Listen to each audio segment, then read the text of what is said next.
मोदी जी, आपको news 18 network को ये एक्सक्लूसिव इंटरव्यू देने का बहुत बहुत धन्यवाद। आपने अपने पनिशिंग शेड्यूल से हमारे लिए समय निकाला। इस इंटरव्यू को हम थोड़ा अलग तरीके से करेंगे, कुछ बिग पिक्चर क्वेश्चंस पूछेंगे। शुरुआत में हमारे संग हमारे दो कलीग्स जुड़े हुए हैं, एक महाराष्ट्र के एंकर हैं, दूसरे हमारे कर्नाटका के एडिटर हैं। ये दो स्टेट्स अहम हैं इस चुनाव में, तो हमने सोचा कि थोड़े सवाल वो भी आपसे करेंगे। शुरू करते हैं। पहला सवाल। सबसे पहले तो आपको और आपके सभी दर्शकों को मेरा नमस्कार। और मुझे अच्छा लगा कि आपने अपने साथ कर्नाटका और महाराष्ट्र को भी जोड़ दिया है, तो एक प्रकार से आपने मेरी मदद की है, वरना तीनों को अलग अलग इंटरव्यू देता तो शायद मुझे और ज़्यादा टाइम देना पड़ता। बहुत धन्यवाद, स्वागत है आपका नेटवर्क 18 थैंक यू भैया। पहला सवाल मोदी जी, हम लोग पूरे देश का भ्रमण कर रहे हैं, इधर उधर जा रहे हैं। हम लोग साउथ में थे, बिहार गए और भी महाराष्ट्र में भी थे, तो हर जगह ये देखा गया है कि चाहे विपक्ष से बात करें, चाहे आपके उम्मीदवारों से बात करें, लोग कहते हैं कि जब मोदी जी यहाँ आएंगे तो सब कुछ बदल जाएगा। अभी कुछ नहीं कह सकते, मोदी जी आएंगे तो हो सकता है स्वीप हो जाए, हो सकता है सीट निकल जाए। तो क्या 2024 के इस चुनाव को हम नरेंद्र मोदी पर एक रेफरेंडम की तरह देख सकते हैं, जनमत संग्रह की तरह देख सकते हैं? अब ये तो सारा खेल मीडिया के लोगों का होता है, किस समय किस प्रकार से एनालिसिस करना। लेकिन मैं इतना कहूँगा कि मैं कोई चुनाव के समय काम करने वाली सरकार नहीं चलाता हूँ।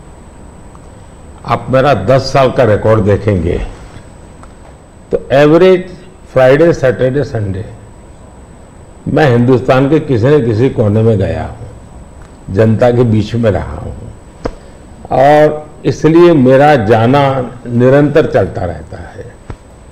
और चुनाव में मैं मानता हूँ कि लोकतंत्र का उत्सव ऐसा है कि सभी राजनीतिक दलों का कर्तव्य है कि ज़्यादा से ज़्यादा लोगों के बीच जाएं, जाकर के एक प्रकार से प्रशिक्षण का काम होना चाहिए, संवाद होना चाहिए, विचार विमर्श होना चाहिए। तो मैं एक राजनीतिक क्षेत्र के कार्यकर्ता के नाते चुनाव या न हो, मैं इसे अपना कर्तव्य मानता हूं और इसलिए मैं जाता हूं। जहां तक ये 2 फेज का सवाल है, मैंने ऐसा जन समर्थन बहुत कम चुनावों में देखा है जो मैं इस बार देख रहा हूं। एक प्रकार से चुनाव जनता जनार्दन लड़ रही है, सुशासन के लिए लड़ रही है, अपने सपनों को साकार करने के लिए लड़ रही है। मुझे लगता है शायद एक निमित्त हूं। इस बार मेरा जरा ज्यादा उत्साह है लोगों के बीच जाने का, और पहले के तुलना में शायद मैं ज्यादा बार जाना भी चाहता हूं, इसलिए कि जो जनता जनार्दन इतने उमंग और उत्साह के साथ इतनी बड़ी जिम्मेदारी उठा ली हो, तो वो जनता जनार्दन को जाकर के उनको प्रणाम करना, नमन करना, उनका आशीर्वाद लेना, ये मुझे अपना कर्तव्य लगता है। और मैं देखता था जो फर्स्ट राउंड हुआ, तो मैंने किसी दोस्तों को कहा था कि पहले राउंड में ये हमारे खिलाफ जो लोग मोर्चा लगा करके बैठने की कोशिश कर रहे हैं, पहले राउंड में वो पस्त हो गए जी। और कल मैंने देखा दूसरे राउंड में ये ध्वस्त हो चुके हैं। यानी पहले लोगों ने पस्त कर दिया, अब ध्वस्त कर दिया। मोदी जी, जब कैंपेन की आपने शुरुआत की थी तो बड़े हाई नोट पे ये कैंपेन की शुरुआत हुई थी। आपने कहा, आपने अपने सरकार के पूरे काम का परिचय दिया, आपने डेवलपमेंट एजेंडा को लेकर आगे बढ़े, इकोनॉमी पर आपने जो है बहुत प्रकाश डाला, और इसके ऊपर बहुत काम हुआ भी है। अभी इधर उधर 1-2 चरण के बाद आते आते आपने जो है राजस्थान में एक रैली में एक कांग्रेस के मैनिफेस्टो पर एक डायरेक्ट अटैक किया।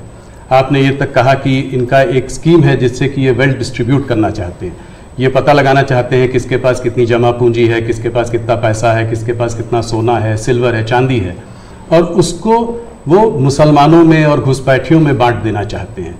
क्या ये थ्रेट इतना रियल है? क्या आपको ऐसा दिखता है? मुझे लगता है कि शायद आपकी टीम ने मेरा पूरा कैंपेन को ट्रैक नहीं किया है, या शायद विकास की बहुत सी बातें ऐसी होती हैं जिसको शायद टीआरपी के हिसाब से बैठता नहीं होगा। लेकिन आपने देखा होगा कि मेरा पूरा इलेक्शन कैंपेन 2 चीजों पर केंद्रित है। एक, हमने समाज कल्याण को लिए, लोक कल्याण के लिए क्या काम किए, और सबसे बड़ा फर्क है और सरकारों में ये सरकार में, वो ये है कि लास्ट माइल डिलीवरी ये हमारी विशेषता है। नीतियां तो कोई सरकारें बनाती है, कोई सरकार बुरा करने के लिए तो आती नहीं है, अच्छा करना चाहती है। लेकिन कुछ लोगों को अच्छा करना आता है, कुछ लोग अच्छा होने का इंतजार करते हैं। मैं ऐसा हूं कि मेहनत करके जो अच्छा हो करूं, मेरा हमेशा ऐसा रहा है। अब देखिए, मैं चुनाव में लगातार बोल रहा हूं कि हमने गरीबों के लिए 4 करोड़ घर बनाए। मैं इतना लोगों को कहता हूं कि आप इस चुनाव प्रचार में जाएं तो मेरी मदद करें कि जिसके घर बनाना भी छूट गया हो, हर गांव में एक तो निकलेंगे, उनकी सूची में ये भेजो, ताकि जैसे ही मेरा तीसरा टर्म शुरू होगा मैं इस काम को आगे बढ़ाना चाहता हूँ। 3 करोड़ घर और मैं बनाना चाहता हूँ। अब आयुष्मान भारत योजना दुनिया की सबसे बड़ी health insurance and health assurance की स्कीम है ये जी। 55 करोड़ लोगों को इलाज का भरोसा कि भाई अब आपको मोदी है, मोदी की सरकार है, 5 लाख रुपए तक का खर्च होगा, संभाल लेंगे। इस बार हमने मैनिफेस्टो में कहा है कि किसी भी वर्ग का, किसी भी समाज का, किसी भी बैकग्राउंड का व्यक्ति क्यों न हो, जिस भी परिवार में 70 से ऊपर की आयु के जो भी व्यक्ति होंगे, पुरुष स्त्री सब, उन सबको हम ये 5 लाख रुपए तक मुफ्त इलाज की सुविधा देंगे। इस बार हमने मैनिफेस्टो में ये भी कहा है कि जो आशा वर्कर हैं, आंगनवाड़ी वर्कर हैं, उनको हम इसका बेनिफिट देंगे। ट्रांसजेंडर जितने भी हैं, किसी भी आयु के क्यों न हो, हम उनको ये बेनिफिट देंगे। तो ये बात हम लोगों को बताते हैं। अब आप देखिए जी, हमारे देश में बैंकों का राष्ट्रीयकरण हुआ, ये जो मिलकर जब्त करने के खेल चल रहे हैं ना जी, पहले कर चुके हैं जी। सारी बैंकें प्राइवेट थी, लूट लिया रातों रात, गरीबों के नाम पे लूटा गया।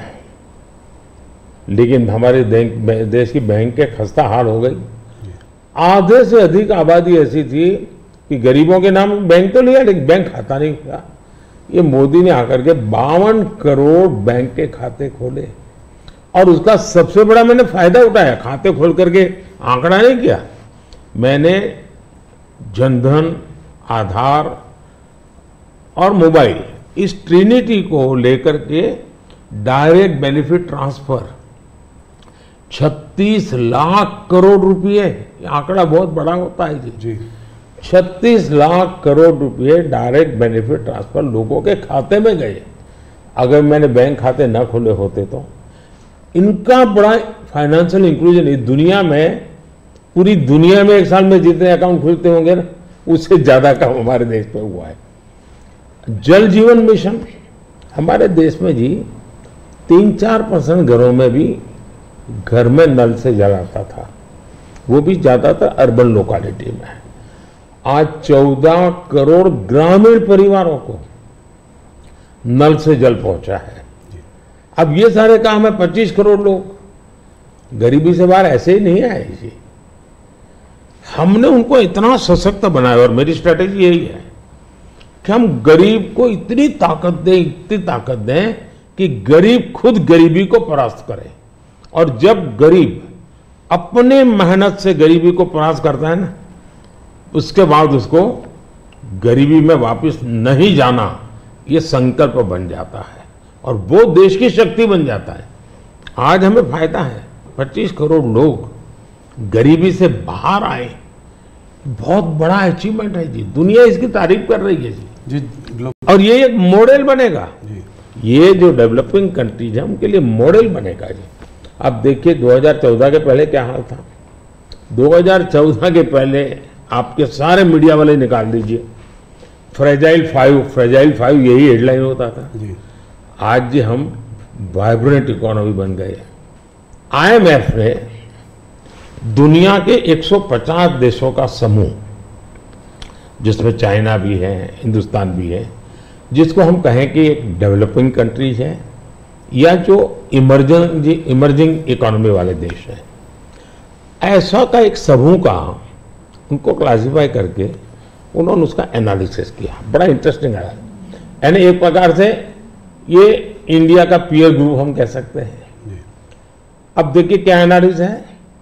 1998 इंडिया पर कैपिटा जीडीपी इस पीयर ग्रुप से 30% के आसपास थी, यानी पूरा 150 देशों का देश है।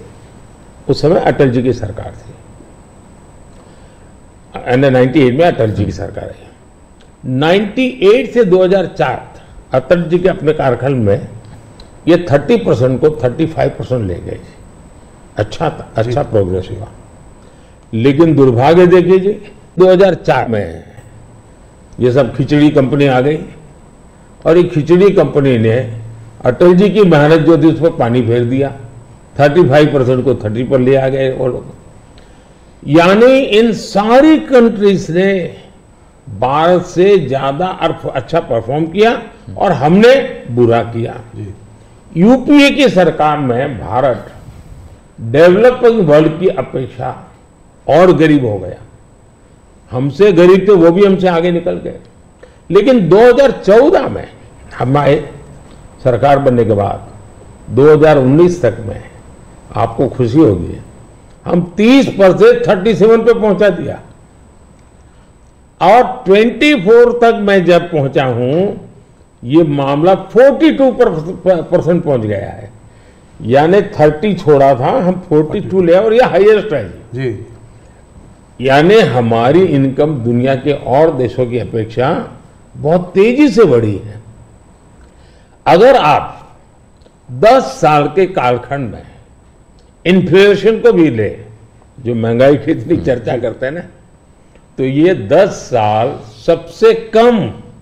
सबसे कम इन्फ्लेशन वाला कालखंड रहा है। ये मैं इतना सारा जो कहता हूं और हकीकत के आधार पर कहता हूं, कठोर परिश्रम करने के बाद अचीव किया है जी। पूरी सरकार को मोबिलाइज किया है और लक्ष्य को पार करने के लिए जी जान से जुड़ गए हैं। उसके बावजूद भी मोदी क्या कहता है, मोदी तो कहता है ये तो ट्रेलर है, मुझे तो और आगे जाना है और नई नई आकांक्षा है और मैं बहुत तेजी से बढ़ना चाहता हूं देश को लेकर के। और कांग्रेस का जहां तक मैनिफेस्टो है, कोई मुझे बताए क्या चुनाव के अंदर पॉलिटिकल पार्टियों के मैनिफेस्टो ये कोई शोपीस के लिए होते हैं क्या? सचमुच में तो मीडिया का काम है कि हर एक पॉलिटिकल पार्टी के मैनिफेस्टो की बारीकी से जांच पड़ताल करे। मैं इंतजार कर रहा था कि मीडिया करे। पहले दिन मैंने एक कमेंट तो कर दिया था जी, मैं कोई आज कर नहीं रहा जी, कि भाई मुझे मैनिफेस्टो देख करके लगता है कि इस पर पूरी तरह मुस्लिम लीग की छाप है। तो मुझे लगा कि मीडिया चौंक जाएगा, जो एनालिसिस करने वाले चौंक जाएंगे, लेकिन पता नहीं अब उनकी व्यस्तता कुछ और है। मैनिफेस्टो में उनकी तरफ से जो परोसा गया उतना ही गुड़ी उछालते रहे। फिर मुझे लगता भी ये तो इकोसिस्टम का बड़ा मिलीबग लगता है। अब मुझे सच्चाई लेकर जाना पड़ेगा।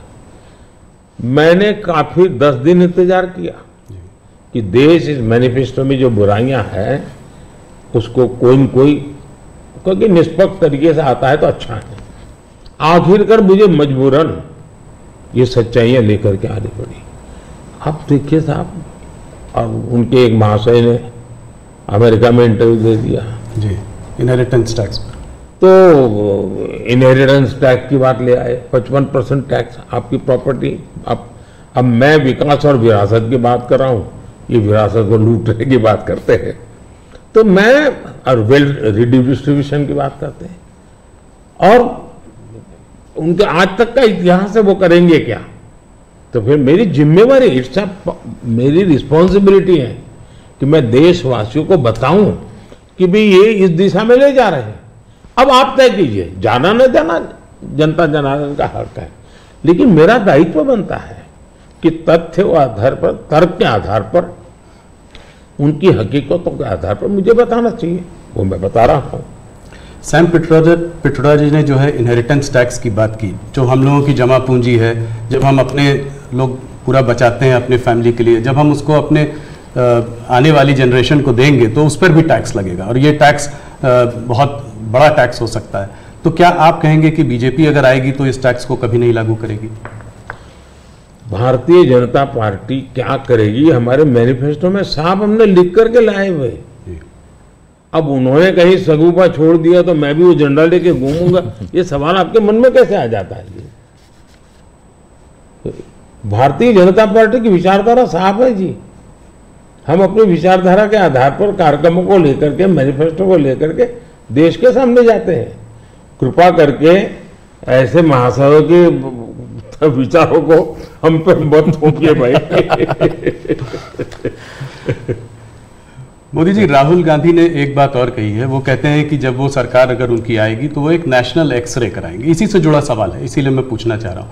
एक नेशनल एक्सरे कराएंगे, बात सिर्फ कास्ट सेंसस की नहीं है जो कि वो करते आए हैं, उस पर भी मैं आपका मत जानना चाहूंगा, मगर बात वो कहते हैं इससे आगे है, बात कास्ट की नहीं, बात जस्टिस की है। और वो कहते हैं कि हम जो है एक सोशियो इकोनॉमिक सर्वे लाएंगे, एक इंस्टीट्यूशनल सर्वे लाएंगे, और उसमें देखेंगे कि किसके पास किस जाति और किस उस वर्ग के पास क्या है, कितना धन है, कितनी इंस्टीट्यूशंस में भागीदारी है, और उसके बेसिस पर हम इस पूरे सिस्टम को रीडिस्ट्रीब्यूट करेंगे। इसको आप कैसे देखते हैं? सबसे पहले तो इस देश में जो लोग अपने आप को राजनीति के एक्सपर्ट मानते हैं, जो लोग देश के उतार चढ़ाव को बड़ी बारीकी से अध्ययन करते हैं, सबसे पहले उनका दायित्व है कि वो ऐसे लोगों को पूछे कि जिस परिस्थितियों का वर्णन आप कर रहे हो, अगर ये सही है तो 50, 60, 65 साल तो आपने राज किया भाई। ये मुसीबत के जो जन्मदाता आप हो, और आपने अब तक की बर्बादी लाई क्यों?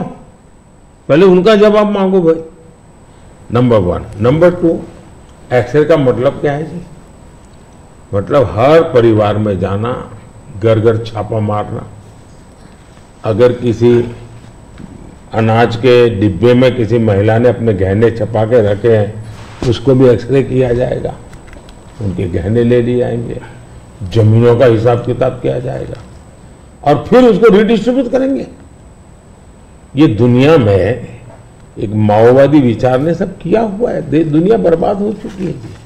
ये पूरी तरह अर्बन नक्सल उस सोच का सीधा सीधा प्रगटीकरण है, और इसलिए मैनिफेस्टो आने के 10 दिन तक बाद भी ये जो जमात आए दिन लिखापट्टी करती है ना, वो चुप रही, उनके प्रोटेक्शन में चुप रही है।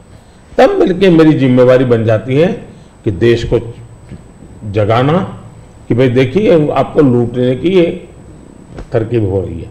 और दूसरा पार्ट है, डॉक्टर मनमोहन सिंह जी वगैरह, उन्होंने हर बार कहा है कि भाई जो भी संपत्ति होगी इस पर पहला अधिकार किसका होगा।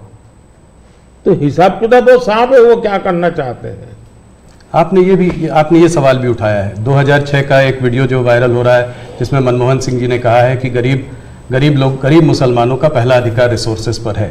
ये उन्होंने साफ कहा है। आपने उसको मैनिफेस्टो में भी ये बात पॉइंट आउट की है कि ओबीसी रिजर्वेशन का जो है पार्ट लेकर वो मुसलमानों को दे देना चाहेंगे, और 2004 से 2014 के बीच में उन्होंने 4-5 बार ऐसा करने की कोशिश की भी है। अरे भाई, ये तो बड़ा इंटरेस्टिंग सवाल आपने पूछा है।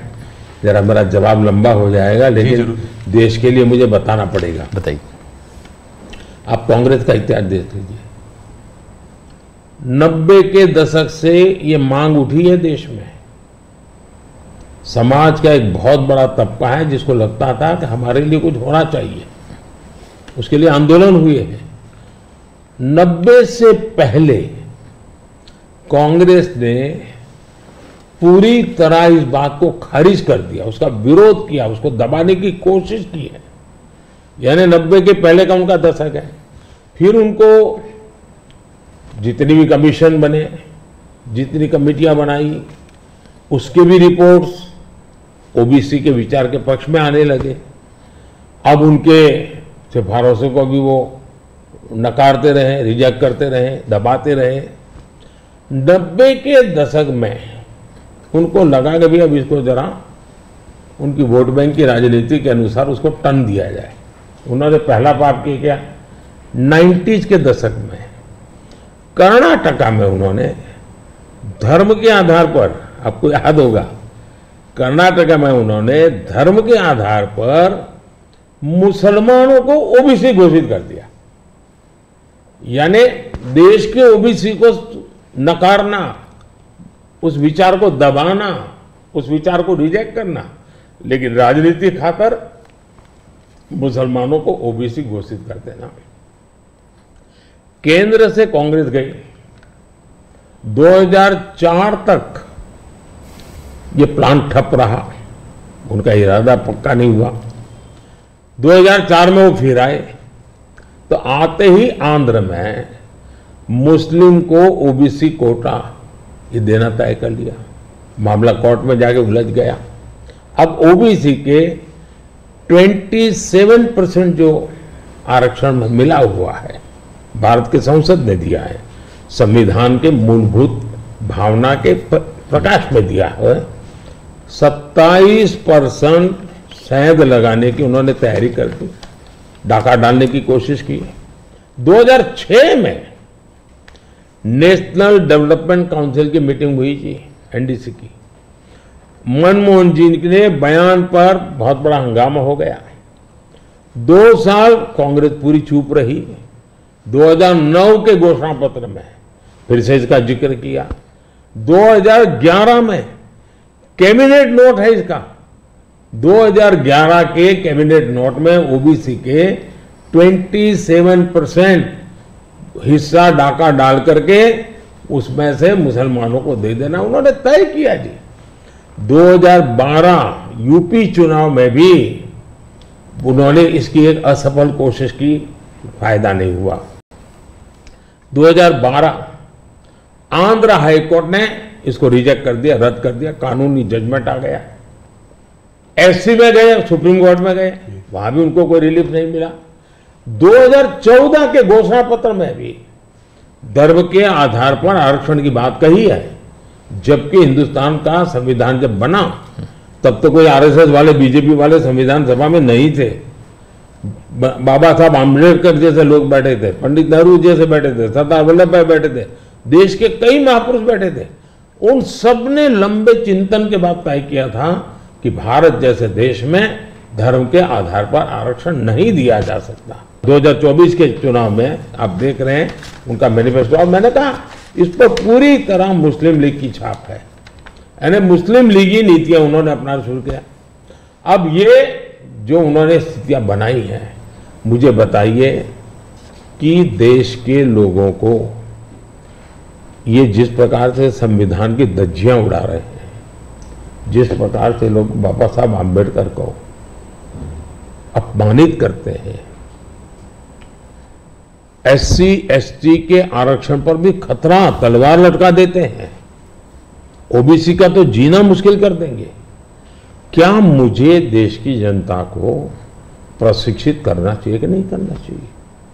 मैं सभी जो भी विद्वान लोग हैं, जो कलम के धनी हैं, जो निष्पक्ष हैं, उनका ये दायित्व बनता है कि ऐसे समय देश को वो एजुकेट करें, सही चीजें बताएं।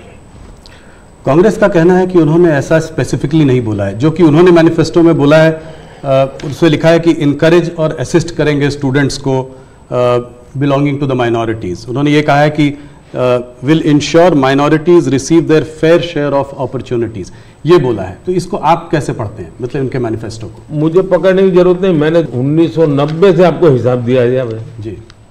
1990 का हिसाब देखोगे, उसके बाद आप क्या कहोगे मुझे?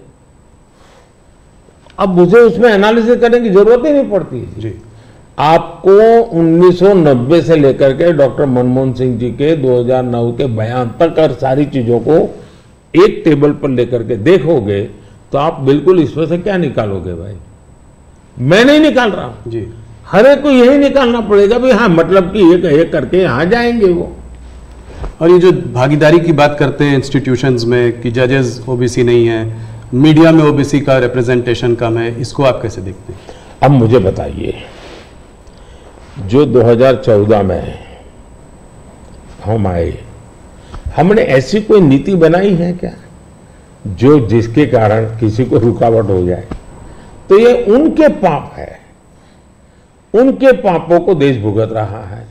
अगर उन्होंने सच्चे अर्थ में सेकुलरिज्म किया होता, सच्चे अर्थ में सामाजिक न्याय किया होता, वोट बैंक की राजनीति न की होती, तो ये उनको आज इस प्रकार से झूठे कागजों को लेकर के घूमना नहीं पड़ता। जी।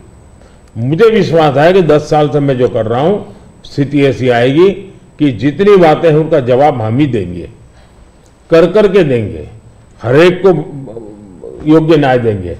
आज हमारे पहले देश के राष्ट्रपति आदिवासी कैसे बने हुए? हमारी सोच के कारण बने।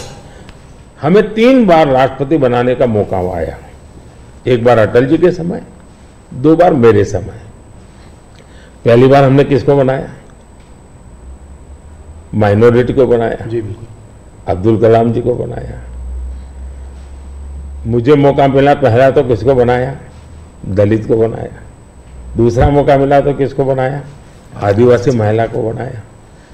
तो ये हमारे आचरण से पता चलता है कि हमारी सोच क्या है। जी। मोदी जी, आपने एक बात और कही है और इसको मैं एक लंबे सवाल से भी जोड़ना चाहता हूं। आपने कहा है कि अगर इनका गठबंधन जो है सरकार बनाएगा तो ये पीएम बाय रोटेशन होगा। ये डिसाइड नहीं कर पा रहे हैं कि किसको पीएम बनाएंगे, तो एक साल के लिए सब लोग पीएम बनेंगे। सवाल मेरा थोड़ा बड़ा है। सवाल ये है कि क्या आपको लगता है कि जिस स्टेज में इंडिया का जो डेवलपमेंट स्टेज है उसमें कोएलिशन गवर्नमेंट काम करेगी या एक स्टेबल गवर्नमेंट ज्यादा इफेक्टिव होगी? 2 अलग अलग सवाल है जी। देखिए, आप कांग्रेस का कैरेक्टर देखिए। उनके यहां राजस्थान में पार्टी के अंदर आंतरिक संघर्ष था, तो उन्होंने फॉर्मूला बनाई 2.5 साल मुख्यमंत्री की। 2.5 साल एक मुख्यमंत्री रहेंगे, 2.5 साल दूसरे ये राजस्थान में फॉर्मूला बनाई थी, नॉन फॉर्मूला है। छत्तीसगढ़ में ऐसा उनकी पार्टी के भीतर झगड़ा हुआ तो वहां भी उन्होंने फॉर्मूला बनाई कि 2.5 साल एक, 2.5 साल दूसरा, और उन्होंने मामला संभाल करके गाड़ी चलाई। और ये भी सच्चाई है कि 2.5 साल के बाद वो मुकर गए। जी।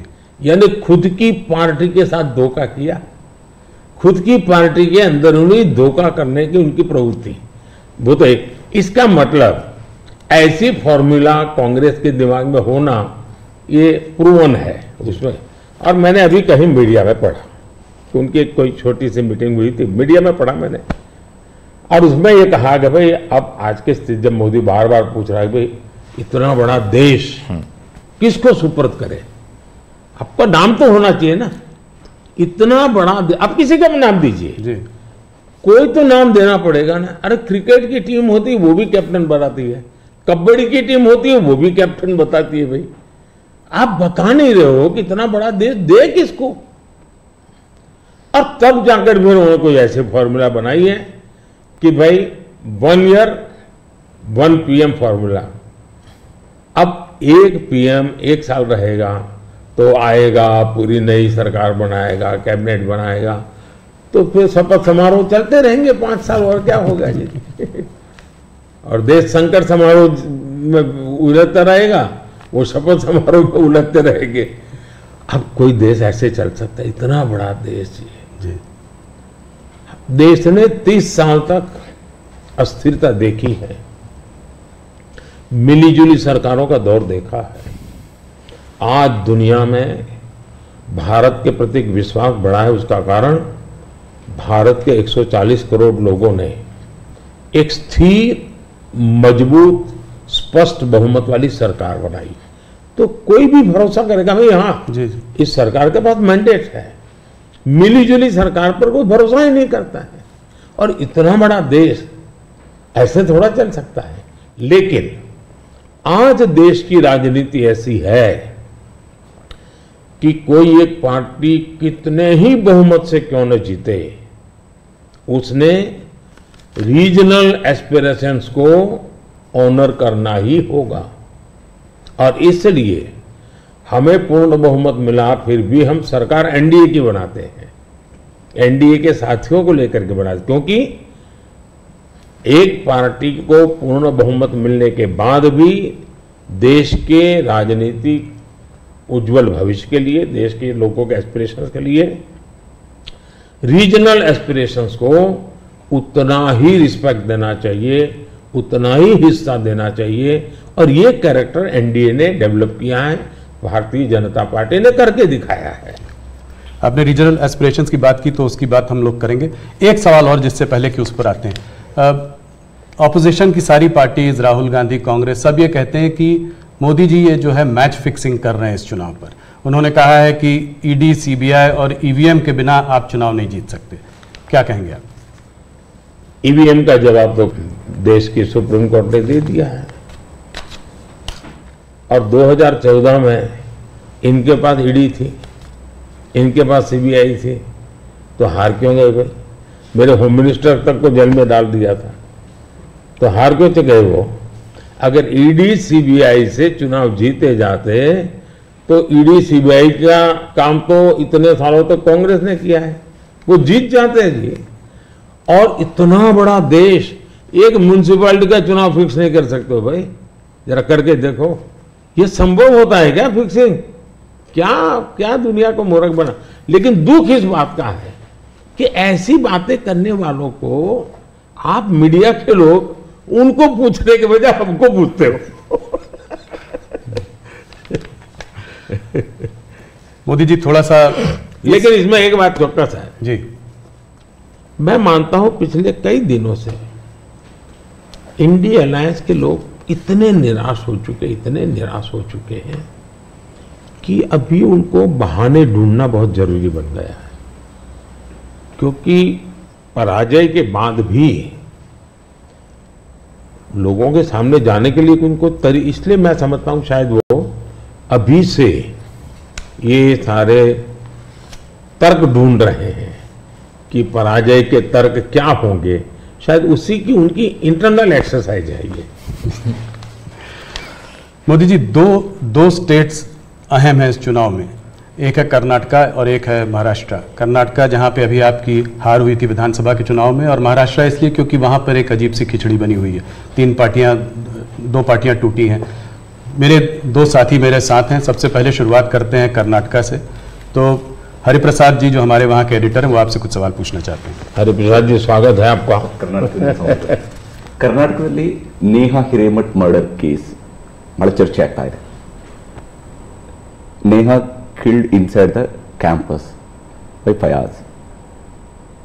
Even JP Nadda ji rushed to her house. आप क्या सोच रहे हैं, ये अभी ये फोकस शिफ्ट हो रहा है क्या? कर्नाटक का चुनाव का फोकस ऐसे इश्यूज को शिफ्ट हो रहा है? देखिए, नड्डा जी का कार्यक्रम वहां चल रहा था और इतनी बड़ी घटना घटी थी,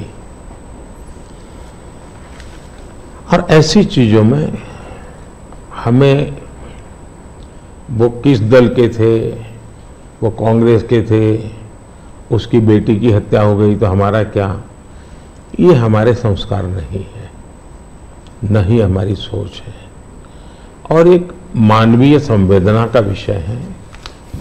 और मैं मानता हूं कि अच्छा हुआ अध्यक्ष जी ने इतनी चुनाव की आपाधापी में भी उनके सांत्वना देने का प्रयास किया है। ये पूरी तरह मानवीय व्यवहार है। मैं भी अब मैं बताता हूं कि शायद कौन सा चुनाव है मुझे याद नहीं है, लेकिन राहुल जी का कहीं पर हवाई जहाज में कुछ गड़बड़ हुआ तो मुझे पता चला, तो मैंने तुरंत उनको फ़ोन किया। मैंने कहा भाई आपको कुछ दिक्कत हुई है, क्या हुआ है? ये हमारा कर्तव्य बनता है। मैं गुजरात का मुख्यमंत्री था और दमन में मैडम सोनिया जी, फिर हमारे अहमद पटेल साहब, वो सारे लोग, उनका हेलीकॉप्टर एकदम से क्रैश कर गया। मुझे पता था ना, मैंने तुरंत फ़ोन किया। मैंने कहा मैं यहाँ से आपको एयर एम्बुलेंस भेजता हूँ। तो अहमद ने मुझे कहा नहीं, अभी बिल्कुल हम लोग सलामत है, ये बात ठीक है, हेलीकॉप्टर को नुकसान हुआ है लेकिन हमें कोई तकलीफ नहीं हुई है। एक बार सोनिया जी काशी गई थी इलेक्शन कैंपेन में और वहाँ उनको तबीयत एकदम खराब हो गई, तो मैंने तुरंत यहाँ से सबको भेजा। मैंने कहा भाई देखो क्या मामला है, या तो हवाई जहाज दो उनको। तो ये एक तो मेरे संस्कार भी हैं और मैं मानता हूँ कि ये राजनीति से परे होते हैं चीज़ें। तो मेरे लिए किसी भी परिवार में आपत्ति आ जाए, ये हमारा राजनीति से ऊपर उठ करके ही व्यवहार होना चाहिए जी।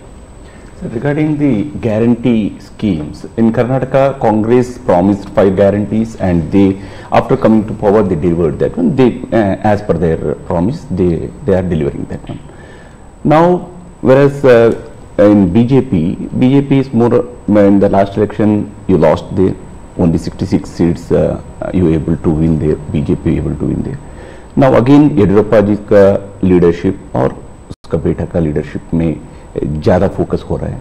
इसका वजह से थोड़ा सा बीजेपी के अंदर भी कुछ लोग नाराज भी है उधर। वो एक्चुअली आपका मन में कर्नाटक में अभी बीजेपी कितना सीट जीत सकते हैं, क्या है? नंबर 1, कर्नाटका की जनता पश्चाताप कर रही है कि हमने इतनी बड़ी गलती कर दी, इनको बिठा दिया।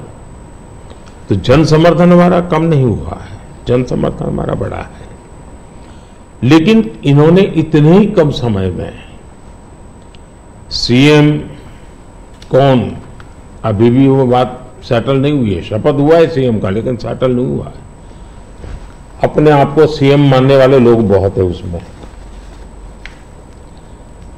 अब कानून व्यवस्था देखिए, चरमरा गई है, बम ब्लास्ट हो रहे हैं, हत्याएं हो रही हैं, आर्थिक स्थिति पूरी तरह कंगालियत की स्थिति में है। वादे तो बड़े बड़े कर दिए उन्होंने और फिर टैग लगाए, ऐसा होगा तो ये मिलेगा, वैसा होगा तो नहीं मिलेगा। मतलब आप जनता के साथ धोखा भी कर रहे हो। जब हमने कहा कि भी हम इन लोगों को आयुष्मान कार्ड देंगे, मतलब देंगे, फिर इफ्स एंड बट लगा करके उसमें बेईमानी नहीं करनी चाहिए। अभी जब हमने कहा कि हम 70 साल से ऊपर के किसी भी वर्ग के व्यक्ति होंगे, इनको आयुष्मान कार्ड देंगे, मतलब देंगे। आप में ये हिम्मत होनी चाहिए। उन्होंने किसानों की जो योजना थी वो रद्द कर दी, किसान सम्मान निधि। कोई कारण नहीं है इस प्रकार से करने का। अब आप कोई सोच सकता है जब बेंगलुरु दुनिया में हमारा बहुत बड़ा देश की इज्जत बढ़ाने में बेंगलुरु का बहुत बड़ा रोल है। दुनिया में जब जाते हैं ना तो बेंगलुरु कहते ही ऐसा लगता है वो जैसा परिचित है।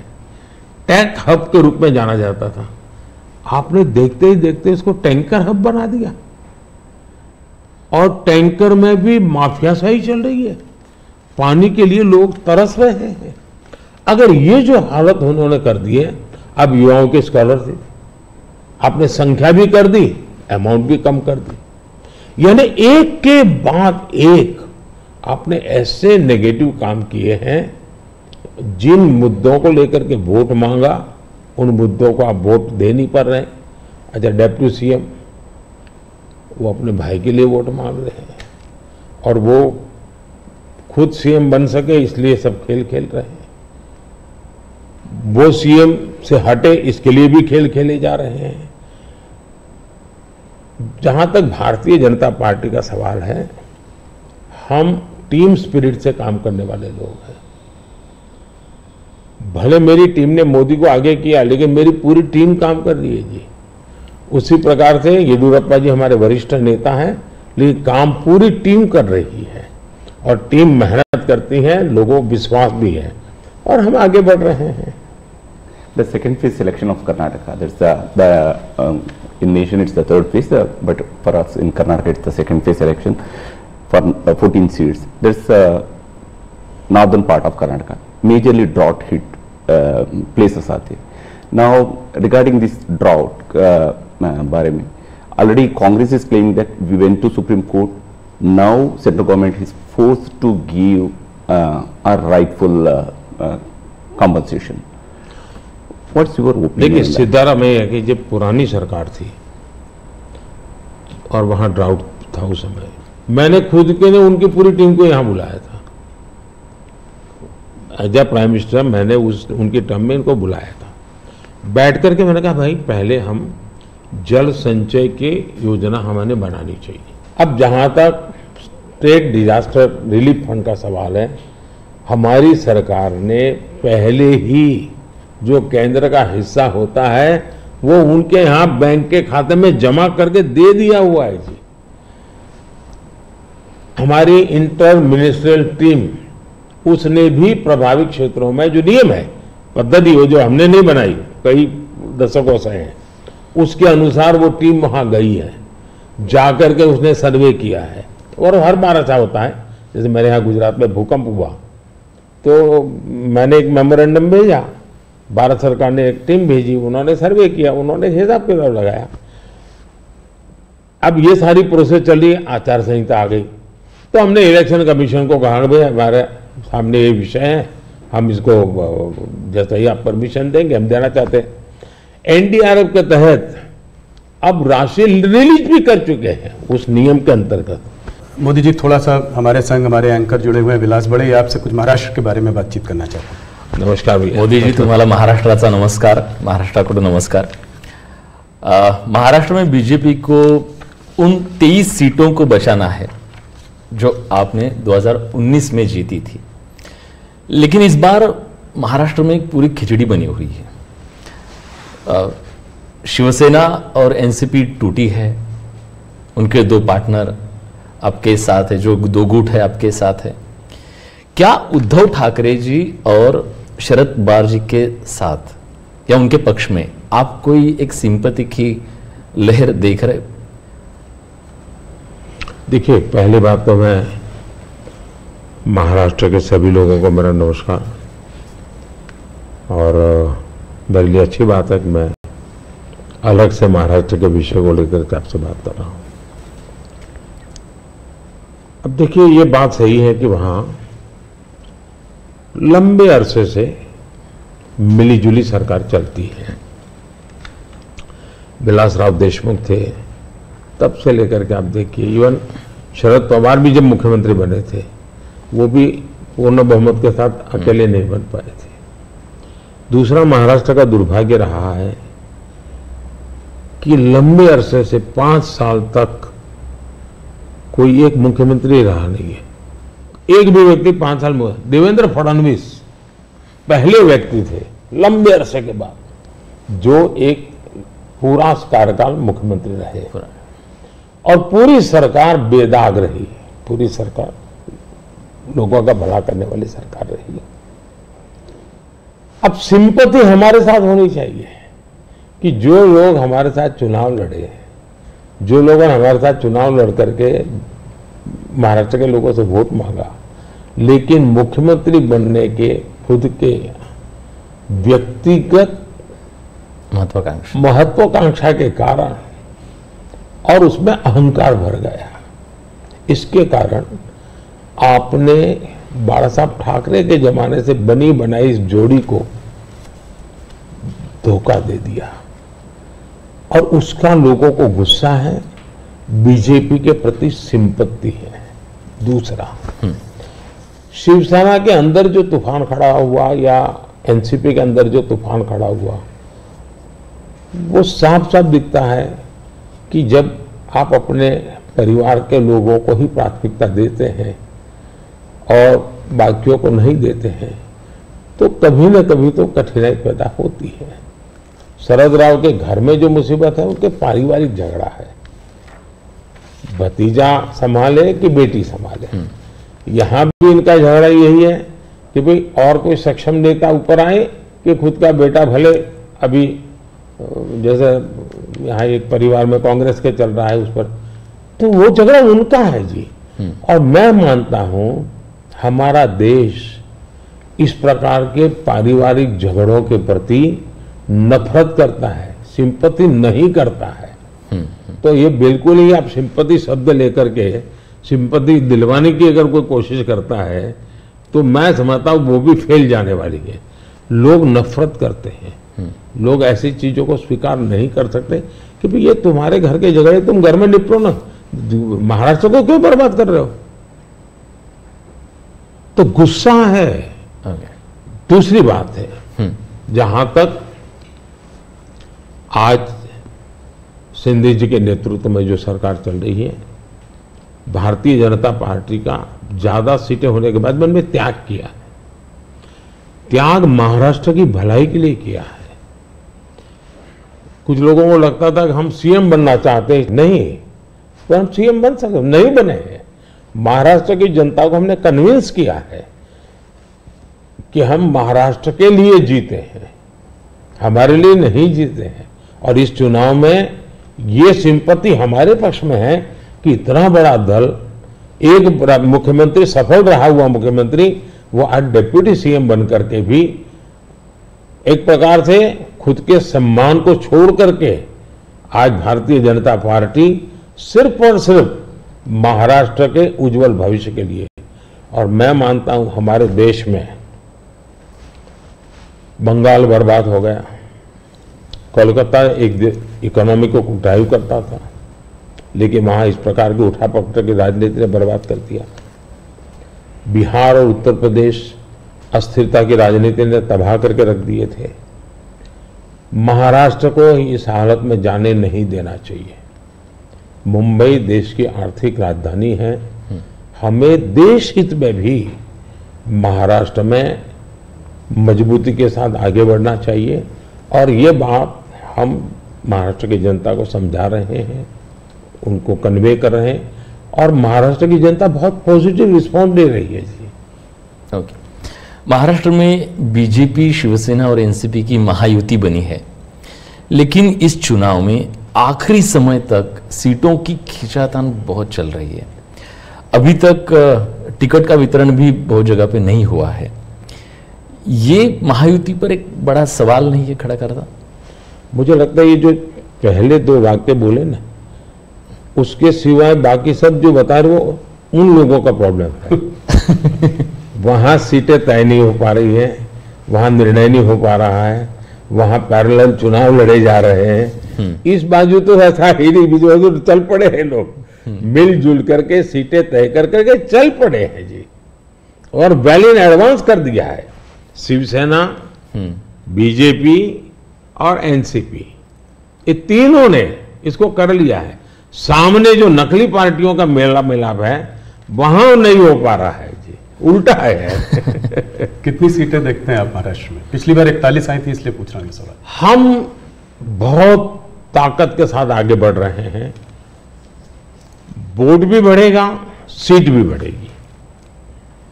सर, 2017 में आप ही की सरकार ने शरद पवार जी को पद्म विभूषण दिया था, जो देश का सेकेंड हाईएस्ट सिविलियन ऑनर है।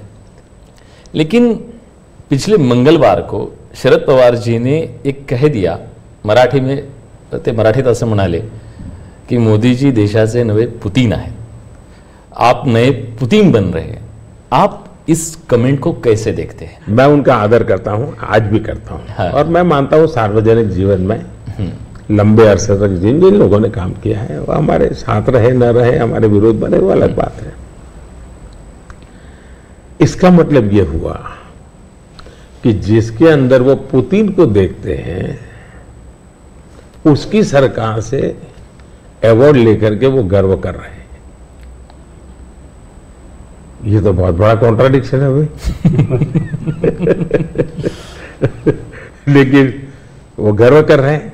जहां तक मेरी पार्टी की सोच और व्यक्तिगत रूप से मेरी सोच। अब देखिए, हमने भारत रत्न दिया तो किसको दिया?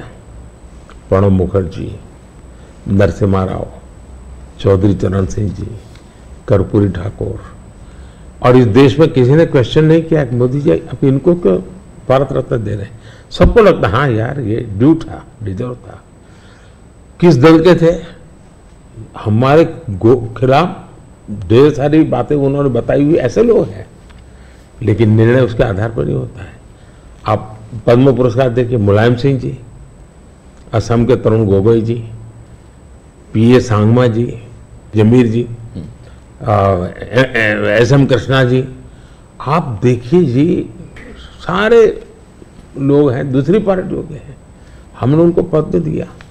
हम पद्म देते हैं उनको अपने अपने क्षेत्र में जो उनका योगदान है, देश के लिए जो भी उन्होंने किया है, ये देश का दायित्व है। अवार्ड देश का है, दल का नहीं है जी। ये मोदी की पर्सनल प्रॉपर्टी नहीं है, ये भारतीय जनता पार्टी का उस पर कॉपीराइट नहीं है जी। तो मैंने पूरा पद्म पुरस्कार, तो मैं मानता हूं कभी अगर आप स्टोरी चलाएं, मीडिया के लोग इंटरेस्ट करें, भारत में पद्म पुरस्कार को कैसे परिवर्तित किया गया, कैसे पद्म पुरस्कार एक प्रकार के सच्चे अर्थ में सम्मान बना दिया, इतना बड़ा काम उन्होंने किया है। अगर तारीफ होनी चाहिए तो इस बात की होनी चाहिए कि भाई आप बहुत बड़े सोच वाले लोग हैं कि आप ऐसे ऐसे निर्णय करते हैं। ये क्वेश्चन नहीं होना चाहिए कि आपने उनको क्यों दिया। नहीं, देने के बाद भी उन्होंने ऐसा है स्टेटमेंट, ये शर्ती थोड़ा होता है कि मैं पद्म देता हूं मेरे लिए चुप रहना। ये कोई एग्रीमेंट थोड़ा होता है, ये गिव एंड टेक फॉर्मूला नहीं है जी। मोदी जी, थोड़ी सी बात उत्तर प्रदेश की करते हैं। सबसे बड़ा प्रदेश है, 80 सीटें वहां से आ रही हैं। क्या इस बार आप लोग 2014 का रिकॉर्ड तोड़ पाएंगे? 71 सीट लाए थे बीजेपी, 73 एनडीए। इस बार अगर देखें तो अखिलेश और राहुल साथ में चुनाव लड़ रहे हैं और दमखम के साथ जो है पूरे परिवार को उन्होंने वहां से उतारा है। खुद कन्नौज से लड़ रहे हैं अखिलेश जी, डिम्पल मैनपुरी से लड़ रही हैं, फिरोजाबाद, आजमगढ़, तमाम जगह से उनके परिवार के लोग लड़ रहे हैं। हो सकता है कि कहते हैं कि गांधी लोग भी शायद वापस अमेठी और रायबरेली से लड़े। तो इस उसमें आप इस चुनाव को कैसे देखते हैं? राहुल जी, आप जितने गर्व से सब उतरे हैं, सब 4 बार बोल रहे हैं। नहीं, गर्व से ये मजबूरी है कि क्या है? परिवार के लोगों को उतारना पड़ रहा है, ये मजबूरी है। ये उनका मूल कैरेक्टर के, इसके सिवा उनके पास कोई है ही नहीं। फैमिली मेंबर के लिए लड़ना, फैमिली मेंबर के लोगों के लड़वाना, यही खेल है। अच्छा, ये पहले इकट्ठे नहीं आए क्या भाई? पहले भी इकट्ठे आ चुके हैं, बार बार इकट्ठे आ चुके हैं। लेकिन उत्तर प्रदेश की जनता को अपना भविष्य क्या है उसकी समझ पूरी है, और इसलिए मैंने पार्लियामेंट में कहा था कि आज उत्तर प्रदेश की और देश का हाल ऐसा है कि बड़े बड़े नेता लोकसभा के मैदान से भाग रहे हैं, राज्यसभा का रास्ता खोज रहे हैं, और हुआ वैसा ही है। बड़े लोग ने चुनाव लड़ने के लिए तैयार नहीं है जी। लेकिन हम एक जिम्मेवारी के साथ काम चल रहे हैं, सबको साथ लेकर के चल रहे हैं, और मुझे पक्का विश्वास है कि अब शायद कुछ बचेगा नहीं, उनका कुछ नहीं बचेगा। 2014 से बेहतर परफॉर्मेंस होगी, उनका कुछ बचेगा ही नहीं जी। जी, एक सवाल और, आप इसका पाठ जवाब दे चुके हैं इसलिए मैं उसको संक्षेप में पूछूंगा। ऑपोजिशन कांग्रेस सब आपके पीछे कहता है कि सरकार जो है ईडी, सीबीआई, इंटेलिजेंस एजेंसीज का इस्तेमाल कर रही है। आपने कहा है कि ईडी इंडिपेंडेंट है। सिर्फ एक सवाल यह है कि ऐसा देखा गया है कि 25 नेता का एक एनालिसिस एक न्यूज़पेपर ने की थी कि 25 नेता जब ऑपोजिशन पार्टी से बीजेपी की तरफ आ गए तो उसमें से 23 लोगों के ऊपर से जो है इस तरह के केसेस को या तो ठंडे बस्ते में डाल दिया गया या ड्रॉप कर दिया गया। इस बारे में पहली बात है, एक भी केस ड्रॉप नहीं किया गया है। जो अदालत कहेगी वही होगा, हम कोई निर्णय नहीं लेंगे, स्वतंत्र है। दूसरी बात है, पॉलिटिकल लीडरशिप के केस कितने हैं भाई? ओनली 3%। 97% अच्छे अच्छे ब्यूरोक्रेट जेल में है। आखिर के इन संस्थाओं का जन्म क्या हुआ है भाई? अगर इन संस्थाओं का जन्म इसी काम के लिए हो तो काम नहीं करेगी क्या?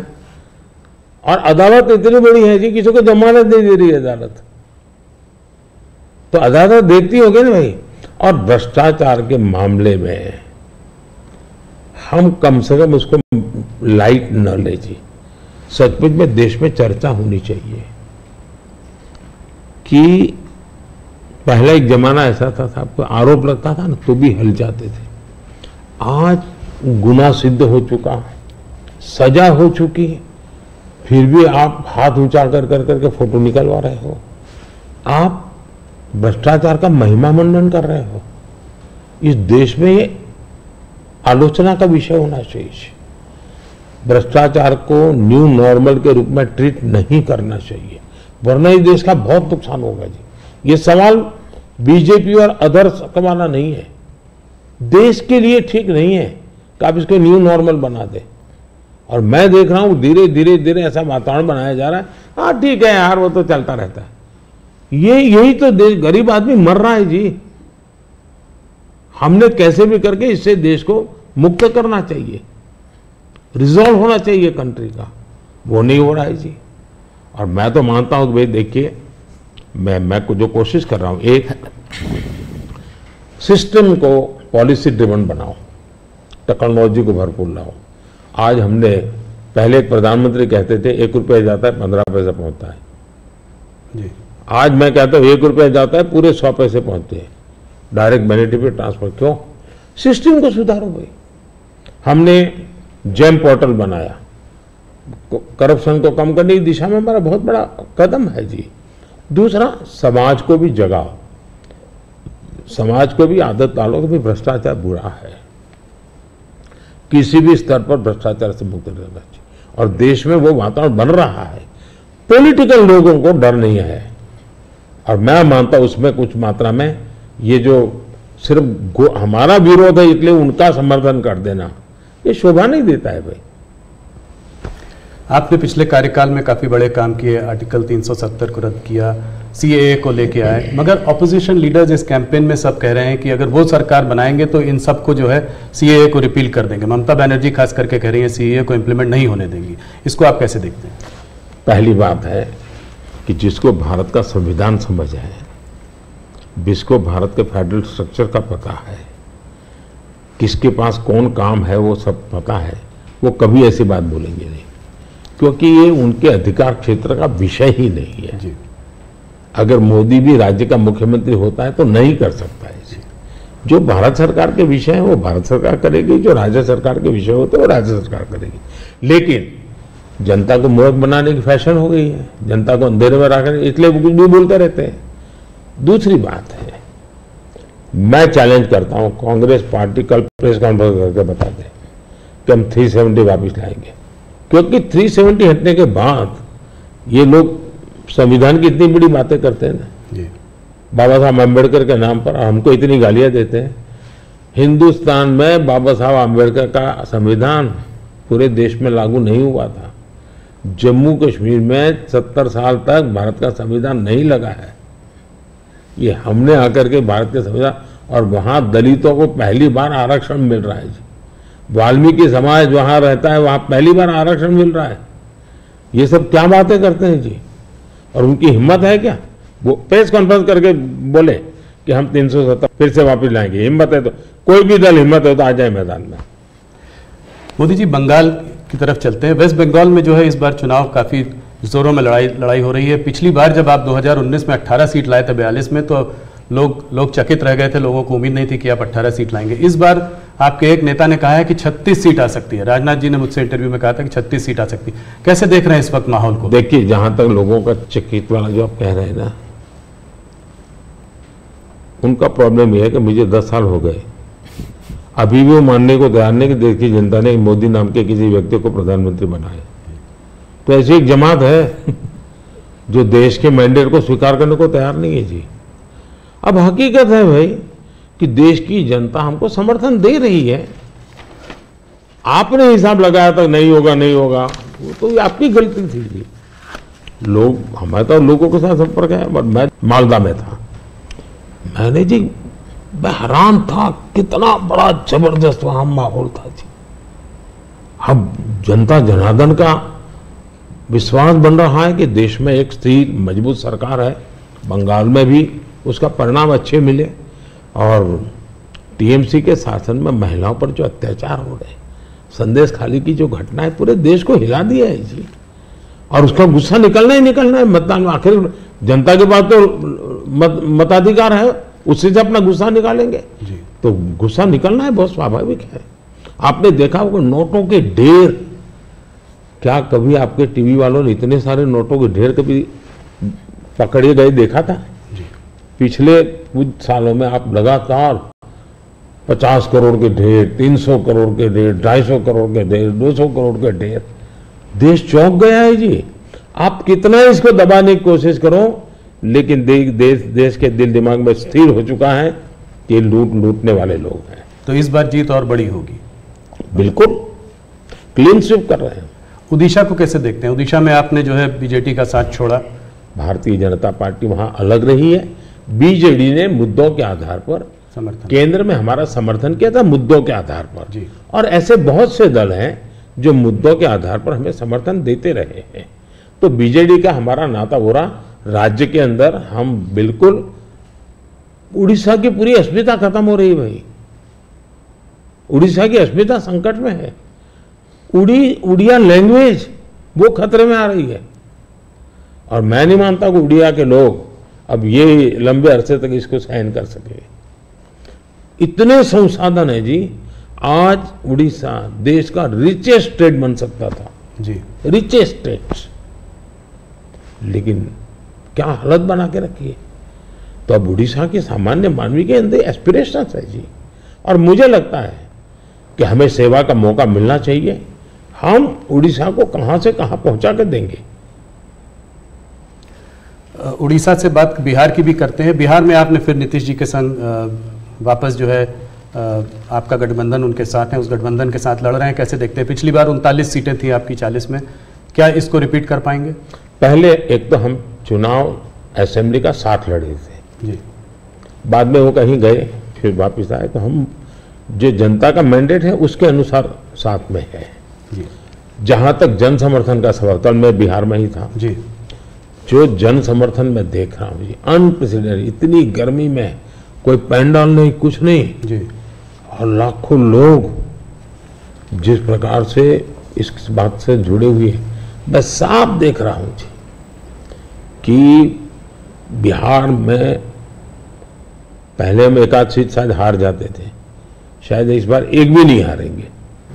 40 में 40, एक भी नहीं हारेंगे। बहुत बड़ा बयान है। मोदी जी, एक आध पर्सनल सवाल आपसे करना चाहूँगा। आपने बहुत इलेक्शन देखे हैं, आप गुजरात में लंबे समय रहे हैं, ये आपका तीसरा चुनाव है सेंटर में। मैंने देखा है कि समय समय पर चुनाव से आप पर पर्सनल अटैक अक्सर होते जाते हैं। कहीं पे कभी बोला जाता है मोदी को गोली मार दो, कभी बोला जाता है सर फोड़ दो। अभी हाल फिलहाल में राहुल गांधी ने भी आप पर आपको कुछ ऐसे शब्द बोले हैं जो कि पर्सनल अटैक के तौर पर उनको भी देखा जा सकता है। ये ऐसा मोदी के साथ क्यों होता है? मोदी के साथ क्यों हो रहा है इसका जवाब तो मेरे पास नहीं है, लेकिन ये सवाल मोदी को क्यों पूछना चाहिए? ये सवाल इस देश में चर्चा का होना चाहिए कि सार्वजनिक जीवन में आखिर मोदी का गुनाह क्या है? वो पीएम बना वही गुनाह है ना। मतलब आप जो भी गाली देते हैं प्रधानमंत्री को दे रहे हैं। अब प्रधानमंत्री को इस प्रकार से सर फोड़ देंगे या कभी मेरी मां को गाली देना, कभी ये।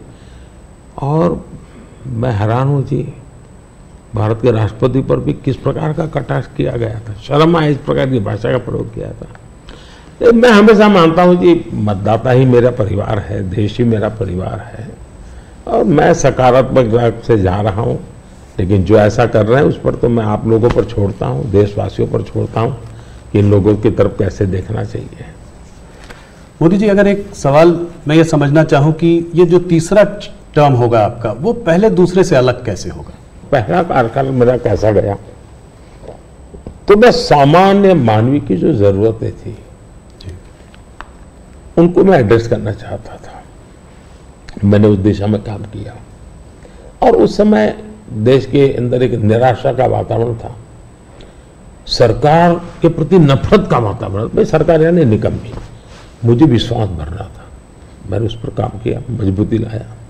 जो दूसरा कार्यकाल था वो मैंने कुछ परिणाम दिखाए, लोगों को विश्वास भर दिया कि हम आगे बढ़ सकते हैं, हम दुनिया के अंदर एक कॉन्फिडेंस लेवल आया है देश में। वो कॉन्फिडेंस एक बहुत बड़ी ताकत है। अब आगे जो मेरा कार्यकाल है, मुझे ये जो हताशा में से विश्वास में परिवर्तित हुआ, आकांक्षा में परिवर्तन हुआ, जो एस्पिरेशंस के अंदर परिवर्तित हुआ, अब मुझे देश को तीसरी आर्थिक महाशक्ति बनाना है। लेकिन ये जब मैं 11 से 5 पे लाया, उसी की कंटिन्यूटी है जी। ये मैं 5 वर्ष भी निकम्मा और 3 वाला अच्छा, ऐसा नहीं हो सकता जी। तो पहले मनमोहन सिंह के समय पर 11 तक थे, हम जोर लगा करके 5 पर ले आए, अब जोर लगा करके 3 पर ले जाएंगे। तो हम हर चीज में कंटिन्यूटी करना चाहते हैं। अब जैसे बिजली, हमने बिजली पहुंचाने का बड़ा अभियान चलाया, बिजली पहुंचा दी। अब मेरा लक्ष्य है पीएम सूर्यघर योजना और 0 बिजली बिल, और मैं हर घर पर सोलार सिस्टम लगे, और मैं सिर्फ बिजली का बिल 0 चाहता हूं, इतना नहीं, मैं 3 चीजें चाहता हूं। एक, हर परिवार का बिजली का बिल 0 हो। दूसरा, अतिरिक्त बिजली जो हो वो बेचे, कमाई करे। तीसरा, जमाना इलेक्ट्रिक व्हीकल का आएगा। मुझे आत्मनिर्भर होना है एनर्जी के सेक्टर में, और इसलिए मैं चाहूंगा जिसके पास भी स्कूटी हो, मोटर हो, जो भी हो, उसका चार्जिंग अपने घर में ही हो जाए और सोलार से हो जाए। मतलब आज उसका जो ट्रांसपोर्टेशन का महीने का 1000-2000 रुपया खर्चा आता है, वो भी 0 हो जाए। ये त्रिविध बेनिफिट नागरिक को और देश को, पर्यावरण का बेनिफिट, देश को आज पेट्रोलियम इंपोर्ट करने का जो अरबों डॉलर जा रहे हैं बाहर, वो बंद हो जाएगा। तो मल्टीपल बेनिफिट वाला योजना। अब जैसे स्टार्टअप हब, मैन्युफैक्चरिंग हब बनाना है, मुझे इनोवेशन हब बनाना है, यानी मैं एक बिल्कुल नए एरिया पर देश को ले जाना चाहता हूं, और बड़े कॉन्फिडेंस का, और विजन मेरा क्लियर है, मुझे कोई दुविधा नहीं। मेरे पास तय है नेक्स्ट 100 डेज में, 4 जून के बाद 100 डेज में मुझे क्या काम करना है, अभी से मेरे पास क्लियर है। 5 साल में क्या करना है, क्लियर है। 2047 में विकसित भारत बने, क्लियर है। इसलिए मैं कहता हूं 24/7 फॉर 2047, ये मेरा मिजाज है। इस पर अलग से एक चर्चा करनी पड़ेगी आपको हमारे ग्रुप के साथ। आज विलास मुझसे सुबह एक सवाल पूछ रहे थे, मैंने कहा मोदी जी से खुद ही पूछना डायरेक्ट। आपने आपकी पूरी यात्रा में बहुत सारी कठिनाई का सामना किया है। ऐसी हालत में भी आप टफ डिसीजन लेते हैं, ये कैसा कर पाते हैं? देखिए, मैं टफ डिसीजन वगैरह नहीं लेता हूँ, मैं सही डिसीजन लेता हूँ। कोई टफ डिसीजन होते नहीं, सही होते हैं। किसी को टफ लगे, किसी को ना लगे, ऐसा हो सकता है। लेकिन फिर भी मैं सोचता हूं कि ये सब कैसे होता है। जैसा अचरज आपको होता है, मुझे भी होता है कि मोदी ये कैसे करता है। फिर मैं सोचता हूं नहीं, शायद परमात्मा ने ही मुझे इस काम के लिए भेजा हुआ है।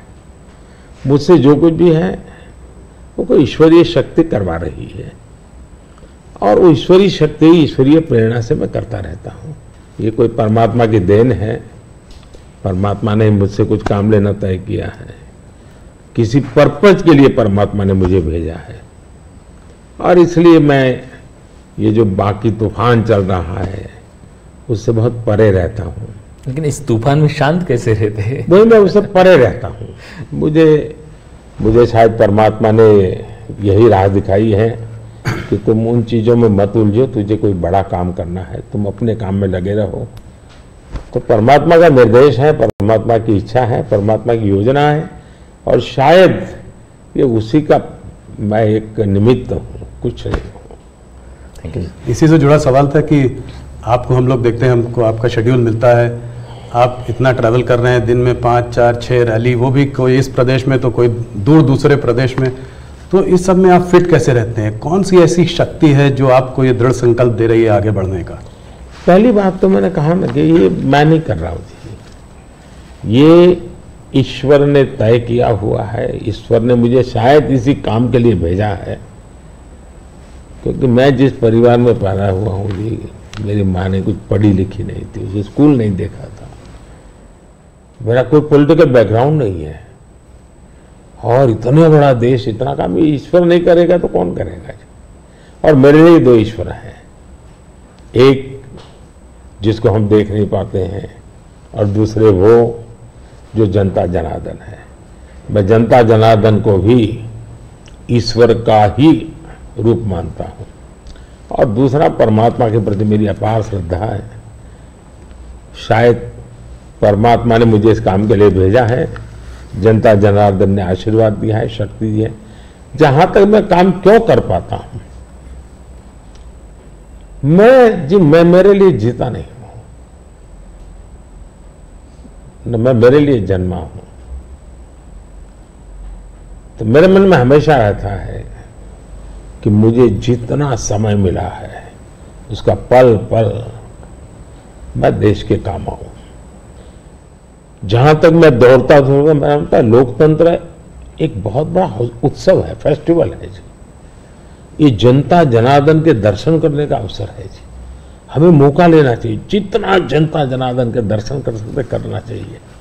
लोकतंत्र का एक उत्सव है जिसमें संवाद होना चाहिए जितना ज्यादा।